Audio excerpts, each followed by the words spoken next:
For those of you that know me, you should know my all-time favorite animal. 1,000 points and an A++. If you can guess what it is, you're right. It's the American beaver.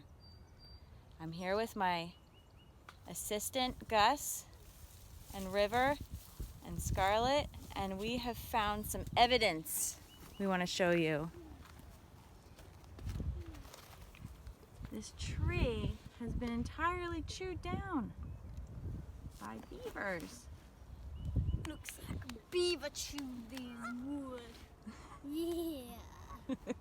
Now we're hoping to see an actual beaver in action. We're noticing these ripples in the water, little air bubbles. Right there. That's its head. It's a turtle. Oh, it's a turtle. It went back under.